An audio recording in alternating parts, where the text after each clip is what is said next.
This podcast is supported by Progressive, a leader in RV insurance. RVs are for sharing adventures with family, friends, and even your pets. So if you bring your cats and dogs along for the ride, you'll want Progressive RV insurance. They protect your cats and dogs like family by offering up to $1,000 in optional coverage for vet bills in case of an RV accident, making it a great companion for the responsible pet owner who loves to travel. See Progressive's other benefits and more when you quote RV insurance at Progressive.com today. Progressive Casualty Insurance Company and Affiliates. Pet injuries and additional coverage and subject to policy terms.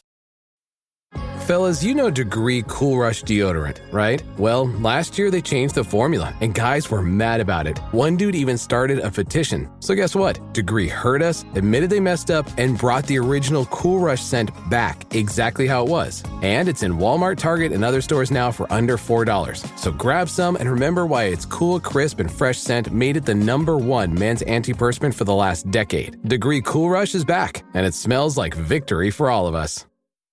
You're back in the Stone Zone. Joining us now, Barry Habib. He is the Chief Executive Officer of MBS Highway. He's an American entrepreneur and a frequent media source when it comes to his expertise on mortgages and the housing market. But I call him an economic guru because he is so much more than an expert on housing and mortgage. He is a finger on the pulse of the economy and how it really works. And what I love about Barry is he's able to make complicated things understandable to the average citizen. So, Barry, welcome back into the Stone Zone. Thanks, Roger. It's always wonderful to be with you. So there's a lot of disinformation out there. President Donald Trump moving ahead like the stalwart that he is on one of the prongs of his plan to revive the American middle class and return prosperity and jobs and opportunity to the country. President Trump today announced he is temporarily lowering tariffs on every nation except for China, whose tariff he is raising. How do you expect the American economy will respond to higher tariffs on China? Well, if you go by the stock market as a gauge, the stock market really liked it. We went from a stock market that was to the downside to finishing the day up on the Dow, 2,962 points. That's one of the biggest turnarounds in dollar and point changes that I can recall seeing. So it's being cheered on by the marketplace, I guess, feeling that the economy will do very well. Roger, these tariffs, we've been seeing a lot of market movement back and forth as the headlines come out. It's creating a lot of uncertainty. And that's the main thing right now is just people are uncertain and the media plays checkers. They don't play chess. What I'd like to do with you is take a deeper look at this stuff and maybe what could be driving some of the reasons and rationale as to how these tariffs have been implemented. Okay, well, so first off, when we take a look at tariffs, why are we doing this? I think many people will agree that the path we were on was unsustainable. To have the large amount of debts that we have, the large deficit that we have, over $2 trillion and $30 trillion plus in debt, greater than our GDP, more than 100% of GDP. These things don't lead to good outcomes. And we could have made changes, but those days are gone. The Biden administration, they put us in a pretty big hole. Now, it's unfortunate that we're here, but the key is how do we fix it? So what are our options? Option one, can we cut spending enough? Well, when you think about the things that are kind of must spends, like you have to spend on military, the interest on the debt, Social Security, Medicare, Medicaid, when you take that, it's really the lion's share of what we spend. The amount that's left for discretionary spending, while it is sizable, it's just you can't cut that much out of it to narrow the gap. So, okay, what else can you do? You can raise taxes. But the top 10% are literally keeping our economy going right now. They represent about 80% of economic activity, and therefore, if you tax them, you will send the economy into a tailspin. However, even if you took 100% of what they earned, you still wouldn't close the gap on what the deficit is. The deficit is just that big. So what else can you do? Well, a VAT tax, like many people have in other countries. If you've traveled, you've experienced that, called value-added tax. It's a tax on consumption. When you buy something, it's like a sales tax, but to a greater extent. Well, I don't think at this point in time have the appetite for it, but this is a form of that on imported goods.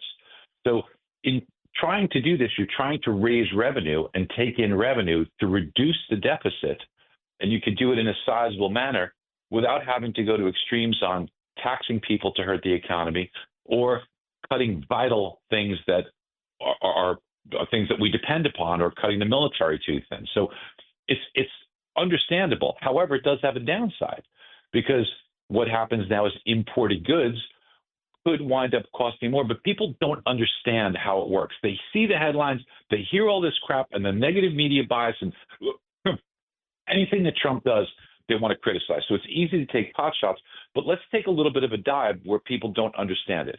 So who pays this? It is not paid by the country. So if you put a tax on an import tax on Vietnam, Vietnam doesn't pay it. So when they send something to us, it is the importer.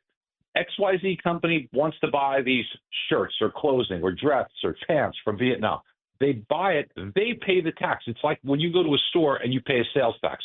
So that's what happens. You make that tax payment from the importer. Now the importer has a decision to make. That item that used to cost $100 now might cost them, let's say it's a 20% tax, now costs them $120. Do they have the power to go ahead and send that $20 increase on to their wholesaler or whomever they are selling it to? Maybe they do. But when they do now, that wholesaler makes a profit on top of it to the retailer. Maybe, I don't know, that's 20%. And then on top of that, the retailer might have 100% markup when they sell it. So the wholesaler's profit, the retailer's profit are not tariffed. They don't get tariffed. So even if there's a 20% tariff, the consumer may only see something closer to 5%. And I'm not saying 5% is insignificant, but it's important to understand this as to how much it should be. Is it inflationary? Only one time. It's not like normal inflation, which is persistent. It's a one-time price adjustment. So now that we understand this, what's the idea here? We did an analysis, Roger. I sent it to you on every country's percentage of GDP that what they export to us. And it is very significant. So that's why a lot of countries want to come and make deals with us. Now, it takes a little time for them to feel the pain, which is why what President Trump is trying to do is play chess here and not checkers. Now, China is a different story. And we are seeing an escalation in trade war come back and forth between the U.S. and China. The one major card that could be played by the U.S. is, what if you delisted Chinese stocks and robbed them of the ability to have capital for their companies in China that comes from the U.S.? That could be a major card. Scott Bessent, when asked about this, said everything is on the table. So that just kind of gives you an outline of where we are and what the mindset is. And obviously, undertone of this is, of course, we want a level and more fair playing field of trade, because President Trump, and rightfully so, feels like there has not been fairness in trade. So you could say, hey, look, I don't want to rock the boat. Even though I'm getting screwed here, I don't want to go through any pain. But then you're on that unsustainable path. Or you could say, let's make this more fair. Let's raise some revenue. It means we go under a little bit of pain here initially, but longer term it's fixed. Because if you don't do anything, it just gets worse, and then you could have a crisis. This episode is brought to you by Loom by Atlassian. Are you feeling stuck at work? Get your team unstuck with Loom video messaging and move work forward. Use Loom to simultaneously record both your screen and yourself to share a quick update, provide feedback, train a colleague, and everything in between. Plus, add Loom AI to your meetings for instant written notes and recordings. Try Loom today at Loom.com. That's LOOM.com. Parents of tweens, if you're familiar with far-off drop-offs... Dad, stop, right here. Or get DMs about what's for dinner. You may be experiencing tween milestones. For your son or daughter, these can start at age 9. HPV vaccination, a type of cancer prevention against certain HPV-related cancers, can start then too. For most, HPV clears on its own. But for those who don't clear the virus, it can cause certain cancers later in life. Embrace this phase. Help protect them in the next. Ask their doctor today about HPV vaccination. Brought to you by Merck. This episode is brought to you by Buick. When you have 4 new tires, every drive feels fresh. Right now, buy 3 select tires and get 1 for just $1 during the Buick Certified Service Fresh Start Tire Event. Visit Buick.com/service offers or see dealer for full details. At participating U.S. GM dealers only, highest or equal value tire will be $1. Offer ends 5/31/2025. Not available with other offers. This episode is brought to you by Temptations Cat Treats. Your cat will come running for the perfectly irresistible Temptations Creamy Puree and Temptations Lickable Spoon Cat Treats.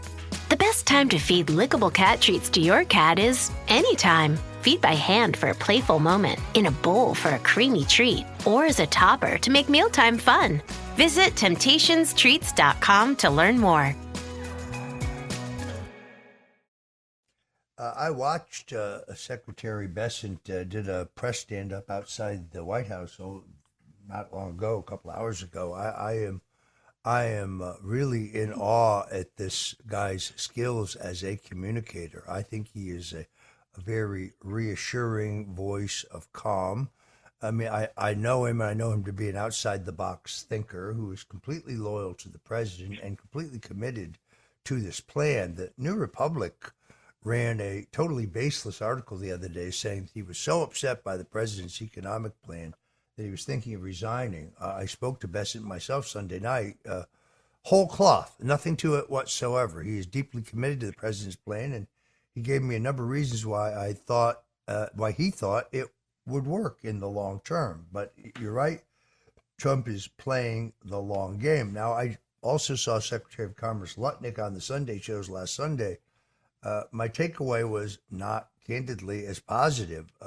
He was entertaining, but he didn't have the reassuring, calm, and confidence. And actually, Bessent's more like you, Barry. He takes complicated issues and he makes them understandable to the average consumer and the average American. That's a very important key. And I had the pleasure of spending about 15 minutes one-on-one with Scott Bessent, in no small part thanks to the fact that he knows that you and I have a friendship, and his high regard and respect for you allowed him to give me the time to spend with him. I found him to be absolutely brilliant and the best Treasury Secretary that I have ever seen in the United States, that has an understanding of the housing market, the mortgage market, the spreads between 30-year fixed-rate mortgages and treasuries, how to handle the treasury market issuance, which is very important. He has a desire to bring long-term yields down, and I think he'll be very, very successful in doing so. I was in awe at his vast knowledge of not just the things that normal Treasury secretaries are looking at, but of even in other areas. The guy, his history is one of brilliance as a fund manager. He worked with Stanley Druckenmiller. He is someone who is extremely experienced and knowledgeable, and not just having experience, but having successful experience. You know, I had a conversation with him months ago about the housing market and the fact that the lack of affordable housing is a gigantic problem in this country. Robert F. Kennedy Jr., I think, deserves credit for really raising this during the most recent presidential campaign, and I hadn't realized it. The extent to which it's a problem. It's not just a problem in any one section of the country. It's a problem across the country. I think that Bill Pulte, who the president appointed to the Federal Home Finance Administration, like Bessent, another superstar, a guy who comes from the housing industry. Pulte Homes, people may be familiar with the name, one of the largest home builders in the country. Trump has an all-star team around him, particularly when it comes to the economy. Now, the stock market shot up today, as you say, to a record high or a record gain. Do you think? What do you think? This may be an impossible question to answer. What do you expect the stock market to do tomorrow? I'm a little leery that these gains continue. I think there could be some profit taking that happens. The last couple of days, I know you get our commentary. We had thought that the stock market would have a turning point 2 days ago. It did, and yesterday, with the stock market up, I did not feel it would hold its gains, and it was up 1,500 points. And our commentary was that it would close to the downside, and it did. And then this morning, quite honestly, what I said is, I have no freaking clue what it's going to do today because there's just a lot of uncertainty out there, and we don't know which way the headlines are going to go. But I think the stock market at these levels had such a strong close that it's quite possible that in the morning we see it open. But I don't know if there is conviction, Roger, for this to continue throughout the day. I'm looking at my charts here. I think that we could see a little bit more of a move up in the morning, but it would not surprise me to see some of those gains relinquished. And then you have a lot of trading that says, okay, well, before we see another down day, I want to get out. And that's why you've seen so much momentum. It happens so quickly because now with all the program trading, as soon as you start to see some profits gone, then it triggers selling and selling and selling begets more selling. So I would not be surprised to see an upside open tomorrow. But I think that there's a reasonably good chance that a lot of experienced traders will use that as an exit period and get out while there's still so much uncertainty. And therefore, I don't think we hold the gains. In my book published several years ago, Stone's Rules, with a foreword by my good friend Tucker Carlson, I had two rules. One was what goes up must come down. The other one you'll like even more. Whoever talks first loses. And so it's going to be interesting to see what happens. What do you expect the European Union to do? Will they make substantial concessions to the United States in light of the president's strategy of isolating China, or is the EU going to work with China against American interests? We have about 2 minutes here, and then we'll go to commercial break and return. Well, as you know, the EU had just today voted to ratify their plan to come up with a plan which would have some retaliatory tariffs against the U.S. But in light of what happened today, where we dropped it to just the 10% baseline, I would expect Europe to back off. I don't think Europe wants to be in a situation where they're at odds with the U.S. Whether or not they trust the U.S. completely or not, I think they trust the U.S. more than they trust China. And therefore, I don't see them trying to form alliances with China against the U.S. I think that this move by President Trump today to reduce the tariffs to the 10% baseline will bring the European Union closer to trying to cut deals with us in fairness rather than move towards China. Folks, if you're just tuning in, this is the Stone Zone on the Red Apple Audio Networks, and we're talking to Barry Habib. I call him an economic guru because to say that he's just an expert on housings and mortgage would greatly understate his knowledge and his wisdom. We're glad to have him because, well, as I think it was James Carville, my Democrat counterpart, once said, it's the economy, stupid. And indeed, it is the economy. Here's what we know. What we were doing under Joe Biden and Barack Obama was not working, did not work. We reversed that trend when Trump was president in his first term. Then Biden returned us to the policies of Obama, and the economy suffered, particularly the middle class, working family, and taxpayers. Donald Trump has changed the political dynamic. The Republican Party is now the party of working people, of the middle class, no longer the party of the elites, no longer the party of Wall Street, no longer the party of the millionaires and billionaires. We'll be right back with more of Barry Habib, so whatever you do, don't touch that dial. And we're back in the Stone Zone here on the Red Apple Audio Networks. We're talking to Barry Habib, the Chief Executive Officer of MBS Highway. We just call him Economic Guru. Here's a question for you, Barry, just a little off topic, but how do you feel about acquiring precious metals like gold and silver in a tumultuous economic time like this? Roger, we've talked about this several times, and back about $800 in price ago in gold, bullish, and every time I've been giving you the same thing, and here we are at these extraordinarily higher levels. So our thoughts on gold, I know you agree, have been on, and people that have heeded that advice have done exceedingly well in there. I do think that in times of uncertainty, gold is a place that you can certainly hide, because here's what would happen. The way the mechanics of the market, I just want to try and explain this to people. So we had some unusual circumstances. You saw stock prices decline, up this morning as well. You saw at the same time treasuries, which means bond prices were selling off, stocks were selling off, and our dollar was weakening. So what was happening? What did people decide to do? They didn't put it in Bitcoin. Where did they go? They went to probably some in cash, but gold was soaring.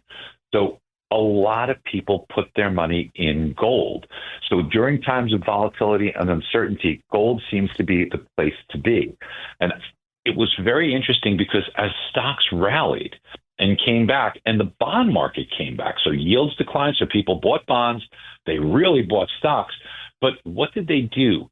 They did not sell gold to do so. They took it out of cash, which means that they said, hey, gold is a place I'm hiding if things get bad. But even though that's money I'm hiding, I'm not parking it there. I'm keeping it there because I'm comfortable with gold. All this to try and answer your question and say, I think gold has more room to run, Roger, because I don't think that this move up in gold is temporary, because if it were, gold would have lost its gains when the stock market rallied back and people said, okay, I'm going to buy stocks with both fists. Let me sell gold to do so. No, they took it out of cash or they took it on margin. And that's why. Now, by the way, Roger, here's another thing that's very important about answering your question on gold. When the stock market takes a sudden drop like it did, it's not that it declined, but that it declined suddenly. That triggers margin calls. So broker dealers say, hey, you have this on margin. You've now come underneath your margin requirements. You got to pay up, and you got to pay up now. So how do you raise cash? One of the ways that they would do it is by selling other assets. The old saying is you don't sell, what you want, you sell what you can. And what you can sell are things that have value, like from the bond market or gold. They did not choose to sell gold. They sold bonds. They took it out in cash. So what this tells you is that gold is someplace where people are investing money and they're not letting it go. So that's my reasoning as to why I think gold will continue to do well for us, Roger. All right. I appreciate it. I think we are unfortunately out of time. I want to thank my guest, Barry Habib, the Chief Executive Officer of MBS Highway, but we just call him the guru, Barry, the economic guru. Barry, thank you so much for joining us today in the Stone Zone. And thanks. And folks, until we meet again, God bless you and Godspeed.